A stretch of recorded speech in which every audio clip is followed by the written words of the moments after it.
Hey, what's going on, guys? This is KNasty3890 here, and I am here talking about a trade that happened in baseball today, and I want to hear what you guys' opinion on this trade.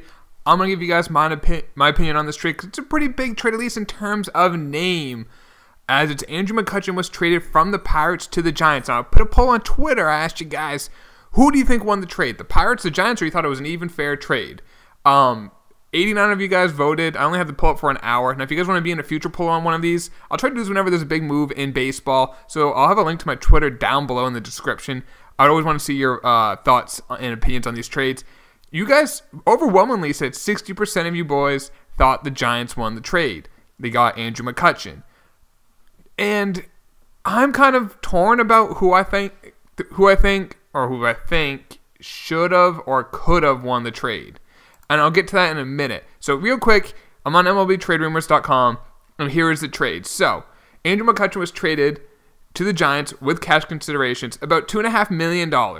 So basically the Pirates are saving roughly $14.25 million by dumping Andrew McCutchen to the Giants. And they're also getting some international bonus pool money, which they can use for the July 2nd free agency in amateur for players from Dominican Republic, Venezuela, Japan, someone like that. They get that. They get Kyle Crick, who did play in the show last year. He was a reliever for the Giants, right-handed reliever, throws about 97, 98 miles an hour. And Brian Reynolds, an outfield prospect for Andrew McCutchen. Now, let's start off what the Giants got. They got the biggest name in the deal. They got Andrew McCutchen. They got a former MVP, Andrew McCutchen. Now, I was looking at how old he is. He's younger than you would think.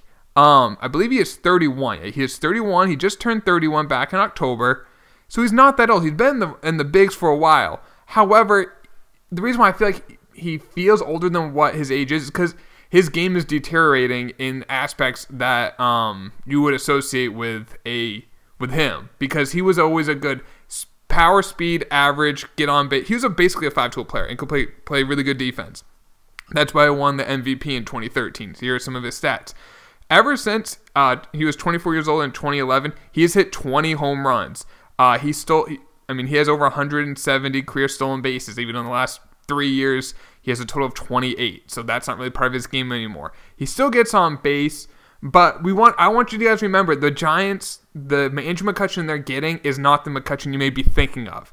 The last 2 years, for instance, he didn't make an all-star game. Now, I don't really think it's that important of it because usually bad teams will get a player or not, but the Pirates haven't really been great the last couple years, and he wasn't their vote getter or the person they would get. No, part of it is because the outfield is so crowded in the National League. Part of it is his play hasn't been as great. The last couple years, his average, for instance, has been 256 and 279. His on-base percentage for what his average is isn't awful. He walks about 80.08 or 8% of the time, basically. Like a really good hitter walks about 10% of the time.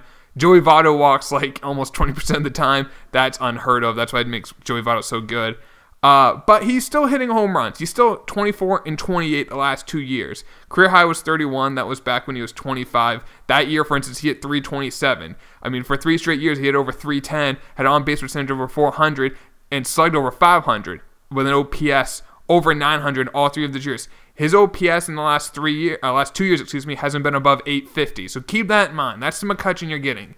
He could maybe bounce back a little bit. I don't think so. And one thing he definitely does not bring anymore is fielding. He does not bring the fielding anymore. I don't want you guys to look at errors or something like that because errors for an outfielder are really rare. It's basically, do they drop a ball?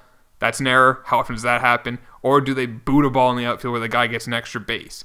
That is something where you get an error. But his range has definitely declined. He's not really a center fielder anymore. He's more of a corner outfielder. But he's not going to play right field because they have Hunter Pence. Then they did trade Denard Span the Giants did, in the trade for Evan Longoria. And I didn't really like that trade for the Giants because they did win 64 games last year. The Giants were literally a Pablo Sandoval home run away from the #1 pick in next year's June draft. That's how bad they were last year. Now, I understand Madison Bumgarner was injured. I understand they have probably the best catcher in baseball in Buster Posey. I understand they have a big payroll. They have some talent there. I don't think they were the second worst team in baseball in terms of talent. That being said, you are what your record is. I think they are going to be better, but I don't understand why they're kind of going all in. I guess I can kind of understand they want to kind of keep while they have Posey and Madison Bumgarner to try to win as many times as you can. But I'm almost in the mindset of maybe blow it up instead. But they're going the opposite direction and they're going to try it. Now, the thing with this trade, which I don't hate for the Giants, is that it's only for 1 year of McCutchen. You're not getting, like, Evan Longoria has, I think, 5 or 6 years left on his deal. You get 1 year of McCutchen and it costs you $12 million. The Giants can afford it. The Giants are a big market team. They can afford the $12 million. Take a chance on McCutchen. I mean, let's just say he hits 25 home runs, gets on base at a 35% clip, slugs about 450. That's basically an average of his last 2 years. He's going to play below average defense. You hope he plays left field. Maybe they can find a center fielder, maybe like a budget guy, like a Jared Dyson knows out there. That could be an option they get at center field because McCutchen can't play center. He's too slow. He never was really like... He was always pretty fast, but he didn't always have the best reactions in the outfield. Reactions almost is more important than speed. Jacoby Ellsbury, for instance, never had good reactions, but can make it up with speed. His speed goes, he's now a below-average outfielder. Jackie Bradley Jr. is not really the fastest guy. He's quick, not the fastest. He has great reactions. Kevin Kiermaier, pretty fast, great reaction time on a ball. He is the best outfielder because of it. So that's like reactions almost more important than speed, especially in center field. I think McCutchen still... If you put him in left field, he can be serviceable above average, I think, as like a left fielder. I think he's well below average in center, especially in San Francisco. They have a massive ballpark. I feel like the ballpark isn't good for McCutchen. I think that's a bad move for the Giants in terms of the player they get, but it could have been the only option they had for outfield. Maybe they don't want to pay up for J.D. Martinez. Maybe they don't want to pay up for Lorenzo Cain. And they thought $12 million for 1 year for McCutchen, and what they gave up wasn't a lot. Now, they did give up something. So, Kyle Crick, we're going to go to him now. He is the player who is going to be in the Pirates bullpen. He's not going to be their closer. They just re-signed Rivero today to a 4-year, $22 million deal. So I don't think he's going to be their quote-unquote closer, but he's a right-hander. He throws hard. Last year he pitched 30 games, 32 innings, struck out 28. That's an incredibly small sample size. 32 innings is an incredibly small sample size. But he's not a free agent until 2024, so they have him under team control until 2023. For the Pirates, that's nice. You hope that he's a really serviceable reliever, maybe even like a dominant reliever for a couple years, and that is good value right there. There is value in that. Worst case is like if that's the player you get, you can then trade him off for other things in the future. But I think they'll use him maybe as a 7th, 8th inning guy. I think they will use Rivero as their closer. The other player they got is Brian Reynolds. Now, this is on MLB Pipeline with their prospects. He was the number 4 prospect on the Giants. He slots into the number 4 prospect on the Pirates. Now, another part of this McCutchen trade that's just good for the Pirates is that they save the money. They get something for him because they got the reliever and Quick. They get the prospect in Reynolds. They also open up time for Austin Meadows, who's their number 1 prospect, who I think is ready. He's a 9th overall pick in 2013. I think he's probably ready to start playing every day.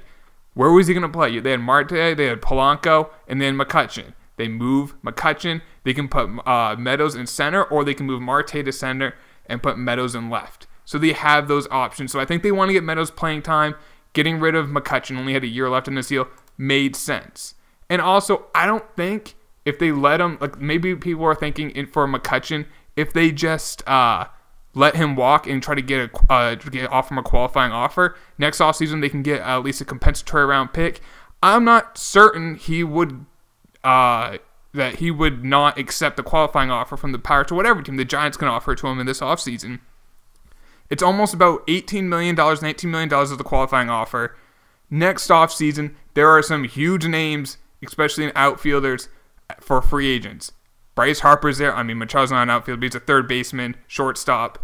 Who knows? J.D. Martinez, if this offseason doesn't get what he wants, maybe he takes a 1-year deal, goes back in the open market next year. I doubt that because there's rumors already has a 5-year deal out there, but crazier things have happened. Adrian Beltre did that, for instance, and then got a huge deal with the Rangers about 5-6 years ago. So I wouldn't be shocked if Andrew McCutchen, if he got offered a 1-year, $17 million deal by the Giants next offseason, he might accept it and just try it again the next offseason, try to perform well. So there was no guarantee you're going to get a draft pick for letting him walk. The Pirates had to make this move. Once they traded Garrett Cole, they were not going to be in contention this year for the playoffs. It's unfortunate for Pirate fans. They had a good run. They weren't able to win a pennant or a World Series, But they did make the playoffs for a few times. So the first time since 94 where Bonds did not throw at Sid Bream in Game 7 of the NLCS against the Braves. They didn't make the playoffs until they got this core led by McCutchen. So what this does is they let them play Austin Meadows, their future best player. They get Byron Reynolds, who's more of a contact hitter, not a huge power, but he's an out guy who can play center field in the bigs. He has the speed, he has the reactions, the defense to play center. So Byron Reynolds, they get a prospect for him, a legitimate prospect. They open up playing time for their number one prospect. They get a reliever out of it. They save $12 million, and they can move forward with their next step into their team. The Giants, so I like that trade for the Pirates. The Giants, they get power. They need power. They got Longoria. They gave up, I think, too much for Longoria in that contract, but they get Longoria. They get McCutchen for 1 year at least. Maybe they want to re-sign him. Maybe they let him go. They didn't give up a ton for him, which I like on their end, and it only cost them $12 million and the number 4 prospect and a reliever. I like that trade for them. So when I get back to the very end of the trade, who won it? I would probably say 55% Giants, 45% Pirates. I would basically call that a fair trade, but I got to pick who wins, and I think the Giants win because it gives them a chance to help win this year. Maybe Bumgarner comes back and he pitches dominant, wins a Cy Young. Buster Posey's a top 5 MVP player. Longoria hits 30. McCutchen hits 25, 30 home runs. They go get another player, and I'm not sure if they can win the division with the Dodgers there, get a wild card, get into the playoffs, and once you're in the show in the playoffs, anything can happen. If they win a World Series, it was the best trade in the world for the Giants. Flags fly forever. So if they win the World Series, that helps them. Does this trade help the Pirates win the World Series next year? No. Does it help them win the World Series in 3 or 4 years? Maybe. Slim chance at that. So I think at the very end of the day, I give it to the Giants. But I like what the Pirates did. They had to make the move. They got something of value, and they opened up a spot for their best prospect on their team. I hope you guys enjoyed this. Like I said, meet me in the comments what you think about the trade. Just remember, this Andrew McCutchen's not McCutchen from 4 years ago in 2013. Think of him as what he has been the last 2 years. He may have times where he plays like he used to, but for the long haul of the season, especially in a big ballpark, don't expect the world out of him, but he can still be a very useful bat in the middle of that Giants order.